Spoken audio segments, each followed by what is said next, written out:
이게 되면은 만나야 됩니다. 그래서 만나서 서로 간의 오해를 풀어야 되고 또 이야기를 해야 됩니다. 서로 간에 오해가 쌓이는 이유는 소통이 되지 않기 때문에 그렇겠죠. 사소한 일 하나를 확대 해석함을 통해서 감정이 상하게 됩니다.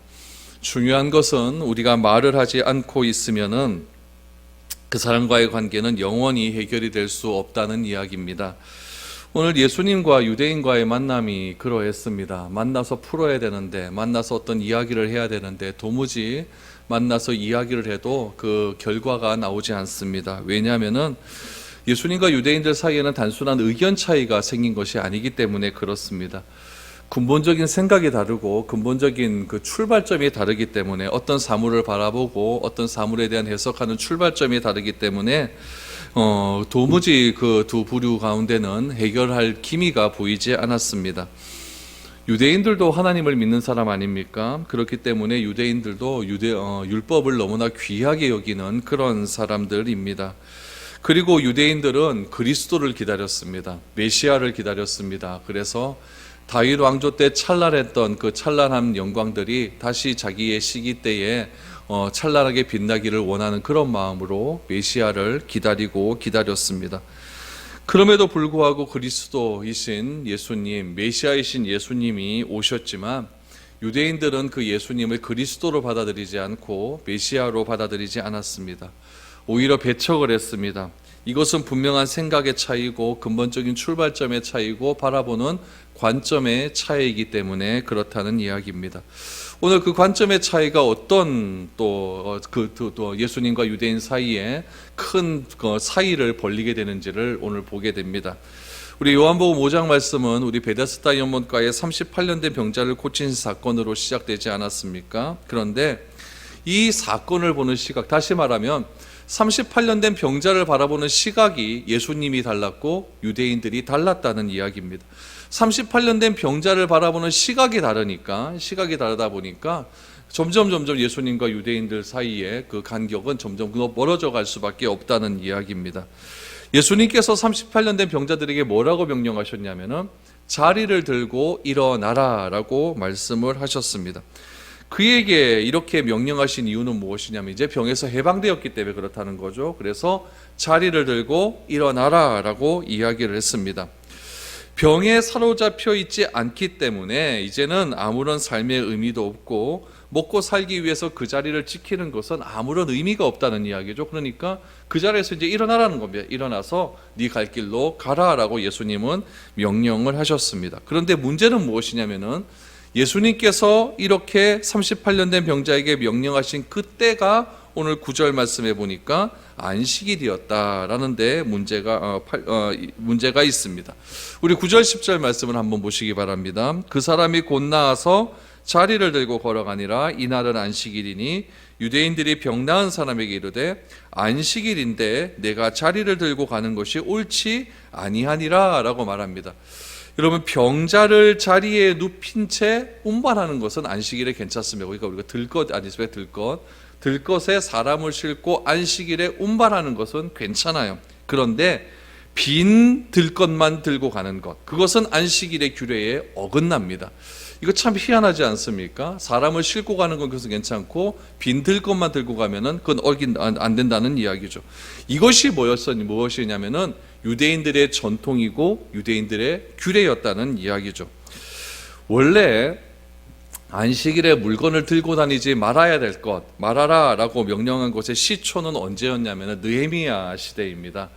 느헤미야 시대 당시의 사람들은 어떤 마음이 있었냐면은 마음속에 안식일에 대한 생각이 아예 없었습니다. 왜냐하면은 바벨론에서는 안식일을 지킬 수가 없지 않습니까? 그러니까 70년 동안 안식일을 한 번도 지키지 않은 것이죠. 그 중에는 어떤 사람도 있었냐면은 바벨론에서 태어난 사람은 아예 안식일의 개념조차도 모르는 겁니다.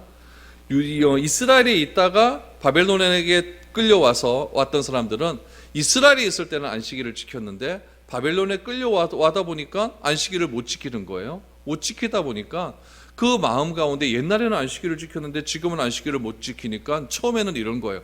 의아노 이러다가 시간이 1년, 2년, 3년 지나다 보니까 안 지키는 게 더 편하거든요. 그러다 보니까 그게 생활화돼 버린 거죠. 그 시간이 몇 년이 걸렸냐면은 70년이 걸려버린 겁니다. 우리도 그렇지 않습니까? 코로나로 인해서 우리 오후 예배 안 드리고 수요 예배 안 드리고 주요 새벽 예배 안 드릴 때 솔직히 해봅시다.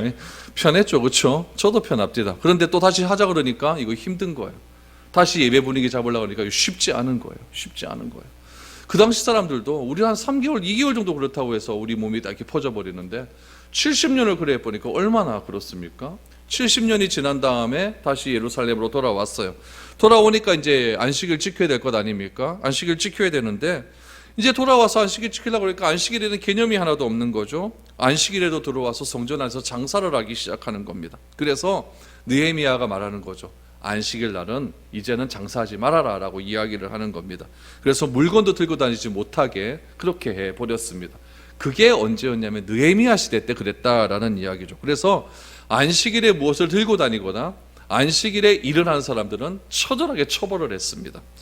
지금 느헤미야 때에 그렇게 한 일은 무엇이냐면은 이 안식일의 개념조차도 모르는 사람들을 버릇 다시 고치자는 이야기였어요. 그런데 안식일에 물건을 들고 다니지 못하게 하는 의도는 그들이 하루 동안 자신의 욕망에서 해방되어서 진정으로 자유를 주신 하나님께 감사하기 위함 아니겠습니까? 이제 버릇 잡자 다시 한번 고쳐서 이제 다시 회복하자는 그런 의미였습니다.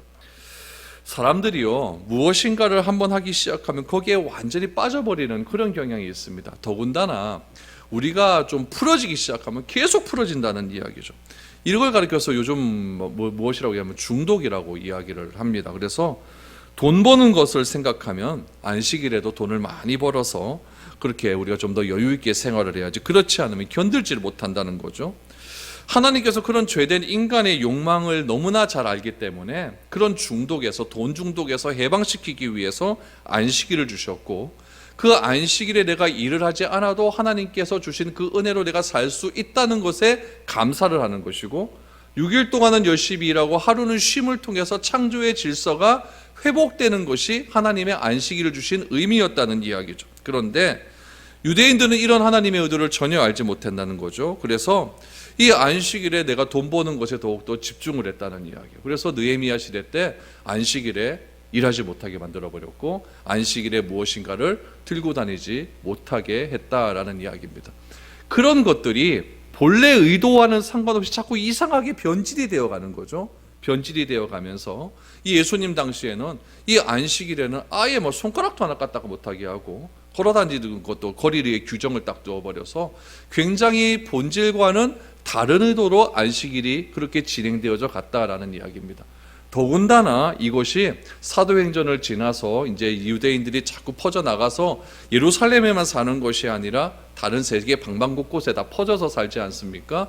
그런 사람을 디아스포라라고 말씀을 드렸는데, 그 디아스포라 유대인들이 자꾸 세계 각지로 퍼져서 살다 보니까 유대인들 자기만의 정체성이 자꾸 희박해져 가는 거죠.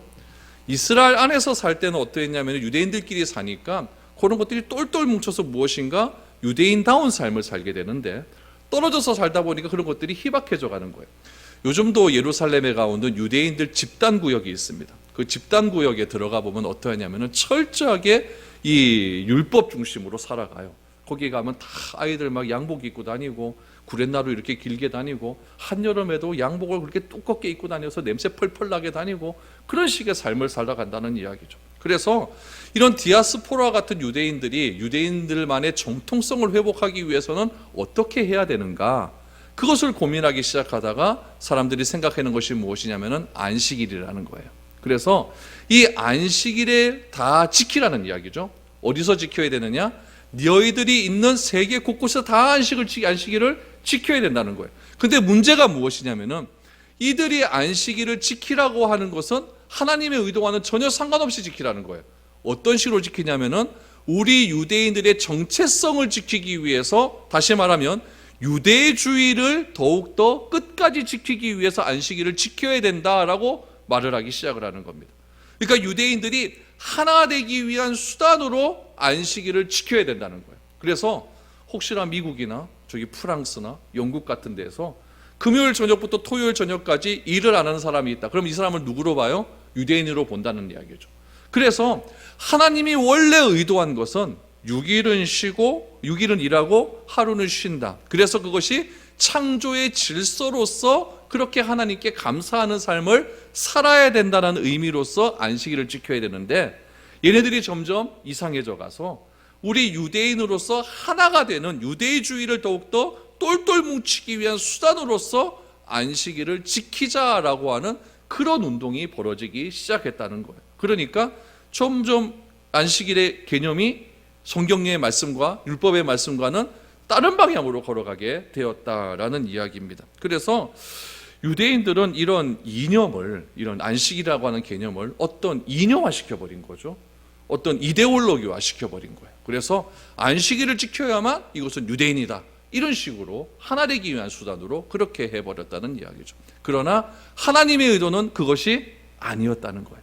하나님의 의도는 창조의 질서의 회복이고, 그 창조의 질서의 회복을 통하여서 우리가 더욱더 하나님께 감사하는 삶을 살아야 된다라는 것이 안식일의 본래 의도인데, 이래들은 그거가 전혀 다른 방향으로 그렇게 가게 되었다라는 이야기죠. 그래서 여러분들이 이 안식일을 왜 이렇게 들지 못하게 하느냐라고 하는 것을 우리 성경적인 역사로 살펴보면 어느 시대다? 느헤미야 시대다라는 것을 여러분이 기억하시면은 성경을 이해하는 데 굉장히 좋습니다. 그래서 이 디아스포라들이 안식일을 지키지 않으면 어떻게 되느냐? 매국노로 여겨지는 거예요. 너는 우리나라 사람이 아니다라는 식으로 매국노로 여겨져서 굉장히 안식일을 지금도 잘 지키고 있다라는 이야기입니다. 유대주의 운동의 일환으로 지키고 있다는 것을 기억하면 좋습니다.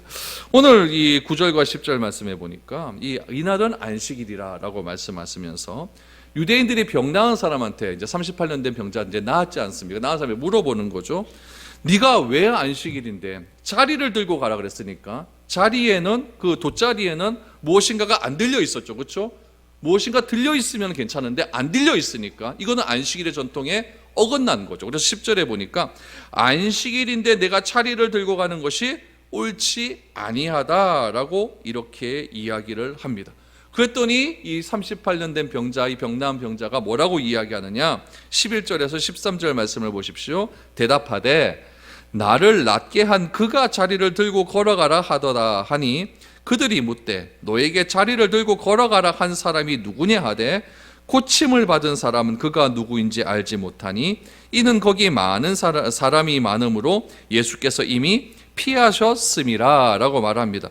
그래 말을 하죠. 너 지금 안식일 규정 어겼다라고 얘기하니까 너 왜 그렇게 안식일 규정 어기면서 다니냐 그랬더니 이 사람이 하는 말이 나에게 어떤 사람이 그렇게 시켰다는 이야기죠.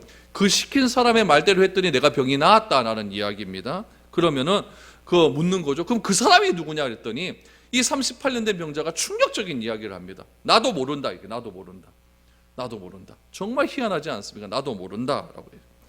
이는 그랬더니 알지 못한다라고 했더니 그 왜 알지 못하느냐 그랬더니 오늘 그 13절 하반절에 보니까 뭐라고 얘기하냐면 예수님이 그 자리에서 피했다라고 말을 합니다. 여러분 이것이 참 신기한 일입니다. 예수님께서 기적을 베푸신 후에 38년 된 병자를 고치신 후에 그 자리를 피했다라는 것에 우리가 좀 주목을 해야 됩니다. 우리는 어떤 생각을 가지고 있냐면은 사람이 많은 곳에서 기적을 베풀기를 원합니다. 왜 그럴까요? 사람이 적은 곳에서 기적을 베풀기보다는 많은 곳에서 기적을 베풀면은 거기에 대한 반응이 옵니다. 그렇죠? 반응이 더 많이 오는 거죠. 그럼 내 인기가 더 올라가는 거예요. 이건 무슨 말이냐면 내가 많은 사람들에게 인정받고 싶어하는 그런 의미가 더 크다는 이야기죠. 그래서 사람들은 될 수 있는 대로 사람을 많이 끌어모으려고 합니다. 끌어모아서 거기서 내가 인정받기를 원하는 것이 우리 죄인된 마음의 그런 실상이라는 이야기죠. 그러면 예수님은 왜 그 자리를 피하셨을까요? 이유는 딱 한 가지입니다. 예수님의 관심은 무리에 있는 것이 아니라 누구에게 있었을까요? 38년 된 오로지 그 병자에게 있었다라는 이야기죠. 예수님의 관심은 회복해야 될 그 한 사람에게 있었지, 다른 사람에게 주목받고 다른 사람에게 대접받고 다른 사람에게 인정받는 것에는 별다른 관심이 없었습니다. 그래서 예수님은 아무리 사람이 많이 모여들은다 할지라도 그 자리를 피하시는 것을 보게 됩니다. 우리 오병이어의 기적에도 보면 사람들이 막 몰려드니까 예수님께서 어디로 피하십니까? 산으로 피하시지 않습니까? 예수님께서 그렇게 하신 이유는 무엇이냐면은 그런 무리에게 예수님의 시선이 주목된 것이 아니라 한 사람에게 시선이 주목되었기 때문에 그렇다는 이야기죠. 오늘 베데스다 연못가에서 예수님께서 주목하신 사람은 누구였냐면은 그 병자 한 사람이었다는 이야기입니다. 우리가 더 많은 사람들을 모아서 더 많은 사람들 앞에서 이름을 내는 것도 중요하지만 예수님은 그것을 별로 중요하게 여기지 않았습니다. 여러분, 하나님이 사람에게 인기 끄는 것이 뭐 그리 중요하겠습니까? 그렇죠? 그거 별로 중요한 일 아니에요. 그렇기 때문에 하나님이신 예수님은 그 사람을 인기를 끄는 것을 원하는 것이 아니라 회복해야 될 그 한 사람을 주목하셨고, 그 한 사람을 회복시키고 난 다음에 그 역할을 다했으니까 그 자리를 피했다라는 이야기입니다. 근데 예수님께서 그 자리를 피하시고 난 다음에 뭔가 한 가지를 더 해야겠다는 생각을 하셨어요. 그래서 다시 그 자리로 오십니다. 14절을 보십시오. 그 후에 예수께서 성전에서 그 사람을 만나 이르시되 보라, 내가 나았으니 더 심한 것이 생기지 않게 다시는 죄를 범하지 말라 하시니 라고 말합니다. 우리 지난주에 이 베데스다 문가가 어디에 있었냐면 예루살렘 성벽 북쪽에 있다 그랬습니다. 북쪽에는 무슨 문이 있냐면은 우리 성경에는 나오는데 양문이 있어요. 그렇죠? 양문이라고 하는 것은 제사 드리러 갈 때 양을 끌고 가기 때문에 양문입니다. 그 양문 곁에는 뭐가 있냐면 양시장이 있다 그랬어요. 그렇죠? 양시장이 있어서 제사를 드리러 가기 위한 그 시장, 양을 살 수 있는 그 시장이 조성되어 있습니다. 그 시장에서 조금만 올라가면 예루살렘 성전입니다. 그러니까 오늘 14절 말씀해 보니까 베데스다 연못 근처에서 지금 이런 일들이 일어났었고, 성전 근처에서 일어났었고, 그 후에 예수께서 성전에 올라가신 겁니다. 고치시고 난 다음에 성전에 올라가셔서 그 사람을 만났다 그랬어요. 그 사람은 누굽니까? 병 고침을 받은 그 사람이라는 이야기죠. 예수님께서 이 병자가 믿음으로 자기를 들고 집으로 걸어가시는 것을 보고 다 되었다라고 생각하지는 않으셨던 것 같아요. 다 되었다라고 생각했으면 떠나셨겠죠. 그렇죠? 그런데 다 되었다라고 생각하지 않았습니다. 그래서 예수님께서는 이 사람을 다시 만나기 위해서 어디로 가셨냐면은 양문을 통과하시고 양시장을 통과하시고 베데스다를 통과하셔서 성전으로 올라가신 거예요. 13절 말씀을 여러분 다시 보시면 13절에 보니까 병자는 자기에게 명령을 내리신 분이 예수님인 줄 알았다 몰랐다? 모르는 상태였어요. 단지 어떤 사람이 와서, 어떤 청년이 와서 일어나서 자리를 들고 걸어가라 그랬더니 그 말에 그냥 순종해서 일어나서 걸어간 것뿐이라는 이야기죠. 그런데 예수님을 성전에서 다시 만났다라는 겁니다.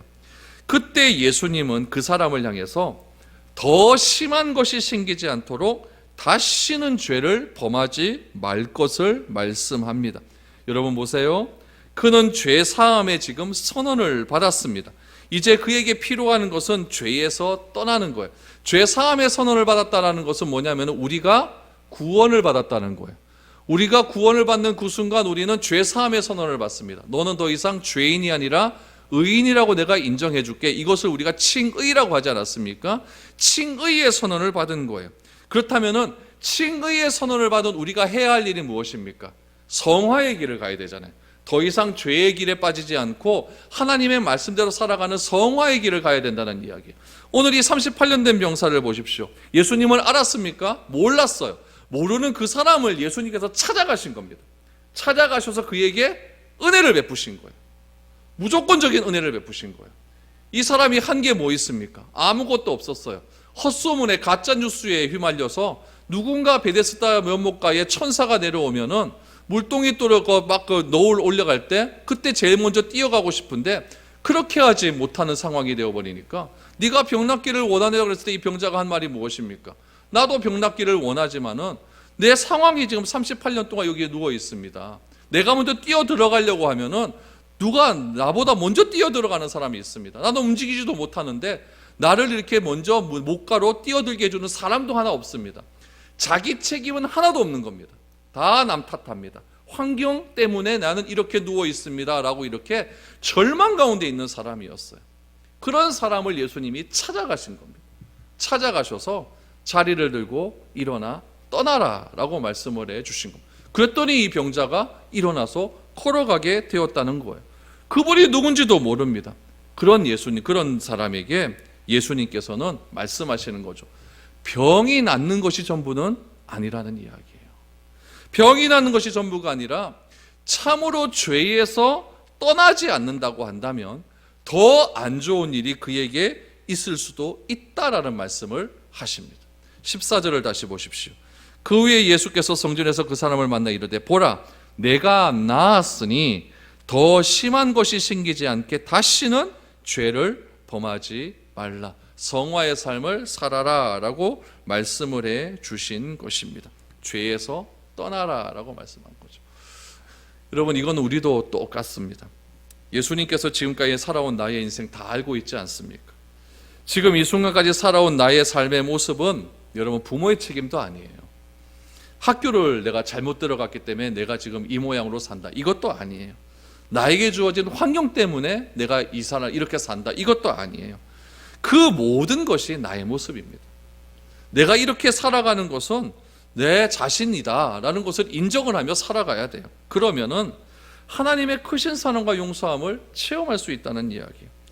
이것이 여러분 38년 된 자신의 삶의 상처와 응어리를 푸는 것보다 더 중요하다는 이야기입니다. 38년 된 병자가 그 자리에 앉아 있어요. 누워 있어요. 아무것도 할 수가 없습니다. 거기에 누워 있으면서 무슨 생각하겠습니까? 누군가 와갖고 나에게 돈이나 한 냥 주면은 그 한 냥 갖고 내가 그냥 먹고 사는 거 생존밖에 더 하겠냐? 여러분 이런 의미밖에 더 있지 않습니까? 이건 여러분 뭐와 똑같다면 이런 거와 똑같아요. 요즘 대학 졸업해도 취직하기 어렵잖아요. 그러니까 얘들 뭐 하는지 아십니까? 4학년 1학기 때 휴학을 해버려요. 휴학을 해버리고 졸업을 안 합니다. 그리고 그냥 도서관에 들어가는 거죠. 계속 공부합니다. 그거 이제 묻는 거예요. 너 뭐 하노? 그럼 휴학 중입니다. 하나 면제부는 생긴 거죠. 그러다 휴학 기간 다 끝났어요. 이제 4학년 2학기가 돼서 2학기 되고 이제 졸업대가 됩니다. 그럼 얘네들 취직이 안 돼. 그럼 뭐 하는지 압니까? 대학원 들어가요. 대학원 들어가. 요즘 대학원도 장사가 안 되거든요. 그러니까 어지간하면 다 넣어줘요. 다 넣어줘요. 그래서 대학원에서 또 2년, 3년을 또 버텨가는 겁니다. 그 사람들이 진짜 공부할 마음이 있고 학자로서 어떤 학문적인 그런 깊이 있는 공부를 하기 위해서 대학원 간다면 누가 뭐라 하겠습니까? 그런데 그게 어쩌면 도피처일 수도 있어요. 내가 아무것도 못하고 백수로 있는 바에는 대학원이라도 가서 내가 뭐가 소속된 것이 하나 있으면 좀 낫지 않겠느냐. 38년 된 병자가 지금 대학원에 있는 겁니다. 대학원에 있는 거예요. 그 자리를라도 내가 있어야만 내 생존에 먹고 살고 내 생존의 현재의 모습을 그 자리에서 발견할 수가 있는 거예요. 아무런 낙이 없습니다. 먼저 뛰어 들어가려고 했는데 난 움직이지도 못해요. 누군가 도움을 줘야 되는데 도와줄 사람도 없어요. 그런 삶들 속에서 무슨 낙이 있겠습니까? 그러면 그 38년 된 병자의 마음속에는 상처밖에 없어요. 응어리밖에 없어요. 왜 부모가 날 이렇게 낳아서 왜 내가 이 모양 이 꾸라지로 살아야 되는가? 그런 한과 응어리가 얼마나 많이 있겠습니까? 그런데 우리도 그런 응어리가 있을 수가 있고 우리도 그런 상처가 있을 수가 있고 우리도 그런 아픔이 있을 수가 있는데 그런 응어리와 한과 상처를 내가 먼저 인정하는 거예요. 이게 내 현실의 모습이구나. 이거는 누구의 탓도 아니구나. 이거는 내가 쳐야 되고 내가 이겨내야 될 환경이구나라는 것을 먼저 인정해야 된다는 거예요. 그래야 주님의 은혜가 그 사람에게 먼저 임할 수 있다는 이야기입니다. 예수님께서 38년 된 병자를 향하여서 죄를 더 이상 짓지 말아라, 죄에서 떠나라고 한 이유는 무엇이냐면은 그 38년 된 병자의 마음속에 이런 모든 응어리부터 먼저 해결하라는 이야기예요. 안 그러면은 더 악한 것이 너에게 임할 수도 있다라고 말씀을 합니다. 그래서 마음속에서 응어진 한에서 이제는 벗어나고 새로운 삶으로 전환되는 그런 삶을 살아라라고 말을 하고 있는 겁니다.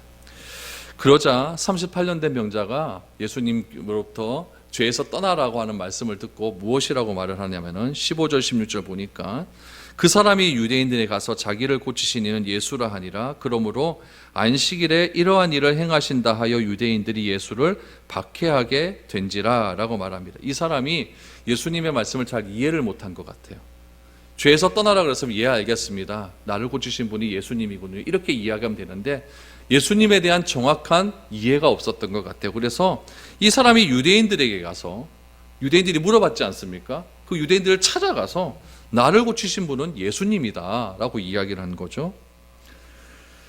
그래서 자기에게 와서 누가 고쳐주었냐라고 물어보았던 유대인들에게 찾아가서 나를 고치신 분은 예수님이다 라고 그렇게 이야기를 한 겁니다. 그러자 유대인들이 무엇이라고 이야기합니까? 16절 말씀을 보니까 안식일에 사람을 고쳤다는 것, 안식일에 일을 하지 말라고 했는데 일을 했다고 하는 이유를 가지고 예수님을 박해하기 시작을 합니다. 결국 이 박해함이 예수님을 십자가에 못 박아 버린 이유가 되었다라는 이야기죠. 그때 예수님께서 이 유대인들에게 무엇이라고 하느냐, 내가 안식일에 이런 일을 한 이유가 무엇이냐, 그 이유를 17절 18절에서 말을 합니다. 여러분 17절 18절을 보십시오. 예수께서 그들에게 이르시되 내 아버지께서 이제까지 일하시니 나도 일한다 하시매 유대인들이 이로 말미암아 더욱 예수를 죽이고자 하니 이는 안식일을 범할 뿐만 아니라 하나님을 자기의 친아버지라 하여 자기를 하나님과 동등으로 삼으심이로라 라고 말합니다. 16절에서는 예수님을 뭐라고 얘기했냐면 예수를 박해했다라고 이야기했죠. 근데 17절에서는 무엇이라고 하면 예수를 죽이고자 했다라는 이야기예요. 그 이유가 무엇이냐면은 안식일을 범할 뿐만 아니라 하나님을 자기의 친아버지라고 한 이유 때문에 신성모독을 했다는 이야기죠. 그렇다면 예수님께서 신성모독이라고 했던 그 행동, 그 말이 어떤 말이냐? 17절의 말입니다. 내 아버지께서 이제까지 일하시니 나도 일한다 라고 말합니다. 예수님께서 하나님을 가리켜서 무엇이라고 부릅니까? 내 아버지. 이게 기분 나쁘다는 이야기예요. 지금 예수님께서 지칭하고 있는 이 아버지가 지금 뭐라고 있냐면은 지금 일하시니라고 하는 얘기, 지금 현재형 아닙니까? 지금 일하고 있다는 얘기는 뭐냐면은 안식일에 하나님께서 지금 이 순간 일하고 있다는 이야기예요. 안식일에 일한다는 이야기죠. 그러면은 왜 하나님께서 안식일에 일을 할 수밖에 없을까요? 이유는 단 한 가지입니다. 우리 지난 주일에도 말씀드렸다시피 안식일의 참된 의미는 무엇이냐면은 창조 질서의 완성이라고 말씀을 했습니다. 엿새는 일하고 일곱째 날 쉬는 것이 창조의 완성이죠. 그런데 죄된 인간이 이 창조의 질서를 깨뜨려 버렸습니다. 엿새도 일하고 일곱째 날에도 쉬어야 되는데 일을 한 거예요. 이거는 창조가 깨어진 거예요. 그래서 하나님께서 다시 새로운 창조의 질서를 회복하기 위해서 지금 이 순간도 일하시고 있다는 이야기예요. 다시 일하시는 겁니다. 안식일에도 안식을 잃어버린 사람을 위해서 일하시고 있다는 이야기죠. 그래서 하나님께서, 아버지께서 지금 일하신다라고 하는 말의 의미는 무엇이냐면은 제2의 창조를 하신다는 이야기죠. 첫 번째 창조는 언제였습니까? 태초에 일어난 일이고 죄된 인간으로 창조의 질서가 다 깨어져 버렸으니까 새로운 창조를 하시겠다는 이야기예요. 새로운 창조를 하시기 위한 일환으로 일을 하신다는 이야기죠. 그 일이 언제도 일을 하시는 겁니까? 안식일에도 지금 예수 하나님께서는 일을 하고 있다는 이야기죠. 그 회복하는 일이 끝이 나는 그때까지 예수님께서는 일하시겠다는 이야기죠. 왜요? 하나님도 그때까지 일을 하시니까요. 여러분, 아이가 아프면은 안식이 없습니다. 애 하나 아파 보세요. 부모가 잠을 잘 수가 있습니까? 애가 열이 펄펄 나고 그냥 열에서 온몸이 열이 나는데 부모가 밖에서 일하고 와서 피곤한데 피곤해 죽겠는데 쉬어야 되는데 애가 아픈데 지금 부모가 피곤한 몸 때문에 잘 수가 있겠습니까? 안 자고도 같이 밤 꼬박 셉니다. 왜냐하면은 아이의 안식이 우선이기 때문에 그래요. 하나님도 똑같습니다. 하나님도 하늘에서 보고 계시니까 지금 하나님께서 창조하는 인간들이 지금 열이 펄펄 나는 거예요. 무슨 열이 납니까? 안식의 의미를 모르고 월화수목 금금금금 계속 일만 하거든요. 창조의 질서가 다 깨어졌거든요. 아이들이 지금 창조물들이 지금 피조물들이 지금 난리가 난 거예요. 하나님께서 쉬셔야 되는데 쉬지 않으시는 거죠. 누구 때문에요? 우리 때문에 그렇다는 얘기. 우리 때문에요. 그러므로 주님이 일하시기 때문에 우리도 안식일에 일을 해야 됩니다. 어떤 일을 해야 될까요? 선을 행해야 돼요. 선을. 주님께서 안식일에 병자를 고치시고 생명이 부족한 사람에게 생명을 쏟아부으시고 있기 때문에 우리도 내 생명의 확장을 위해서 안식일에 어떤 일을 하는 것이 아니라 내가 돈을 벌고 내일을 위해서 사는 것이 아니라 하나님의 질서 회복을 위해서 나도 안식일에 일을 해야 된다는 거예요. 그래서 우리 대한예수교 장로의 헌법책에 보면 주일날 행해야 될 일들이 딱딱딱딱 정해져 있어요. 무엇을 해야 되느냐? 병자를 돌보고 하나님의 복음을 증거하고 예배드리고 이러한 일을 행해야 된다라고 나옵니다. 이것이 무엇입니까? 하나님의 일을 더 많이 해야 된다는 이야기죠. 그래서 우리가 안식을 지키는 것이 아니라 안식이 우리를 지킨다는 사실을 꼭 기억해야 됩니다. 우리가 안식을 지키는 것이 아니라 안식이 있기 때문에 안식일이 나를 지킨다는 사실을 꼭 기억해야 된다는 이야기입니다. 여러분, 우리가 만든 질서는 어떻습니까? 내 것으로 생명을 유지하는 시스템 아닙니까? 그래서 안식을 다 잃어버립니다. 그래서 2교대, 3교대, 4교대 하면서 24시간 뺑뺑뺑뺑 계속 돌지 않습니까? 이렇게 자꾸 돌다 보니까 어떻게 됩니까? 사람이 먹고 살자고 일을 하는데 내 몸이 피폐해져 가기 시작을 하는 거예요. 그렇게 시작하는 거예요. 군대에 있을 때도 그런 일이 많았어요. 막 무기고에서 막 그렇게 막 2교대, 3교대로 막 그렇게 교대 근무를 하다 보면은 애들이 막 무기 경계 근무 쓰는 사람들은 저녁에 막 근무를 쓰다 보니까 제대할 때 보면 사람이 막 이상해져서 나가요. 위장병 다 걸리고 나가고 젊은 애가 막 파리해져서 그렇게 나가는 걸 보게 되는 거죠. 여러분, 밤에 자고 낮에 일하라고 만들어놨대. 밤에도 일을 시켜버리니까 자꾸 사람들이 이상해지지 않습니까? 이번 이태원도 언제 일어났습니까? 밤에 일어났잖아요. 밤에는 자야 되는데 밤에 뭐 클럽에 가서 이렇게 논다고 막 난리를 피니까 막 이상한 일이 일어나지 않습니까? 여러분, 왜 안식일이 주일이 되었습니까? 예수님께서 안식일을 완성하기 위해서 십자가를 지셨어요. 며칠 만에 부활하십니까? 3일 만에 부활하셨어요. 성경에 보니까 부활하신 그날을 뭐라고 얘기하냐면 안식 후 첫날이라고 얘기해요. 안식 후 첫날 예수님께서 뭐 하셨습니까? 일하셨습니까? 일하셨어요. 누구를 만나십니까? 여자들을 만나시고 엠마오로 가는 제자들을 만나시고 낙심해 있는 제자들을 찾아가셨습니다. 다 안식일에 행하신 일들입니다. 무슨 일입니까? 왜 그들을 찾아가십니까? 왜 그들을 위해서 일을 하십니까? 낙심해 있고 힘들어하는 제자들에게 진정한 안식의 의미를 살펴주시기 위해서 그렇게 예수님께서 안식일에 일하시지 않습니까? 그리고 40일이 지난 다음에 예수님께서는 그 다음 날 안식일에 주일날 하늘로 승천하십니다. 그렇게 일하셨어요. 예수님께서 안식일날 주일날 부활하시고 주일날 승천하신 이유가 무엇입니까? 안식일의 완성을 우리에게 알려주시기 위함입니다. 그래서 지금 우리가 지키는 것은 이 안식일을 언제 지킵니까? 주일로 지키는 거예요.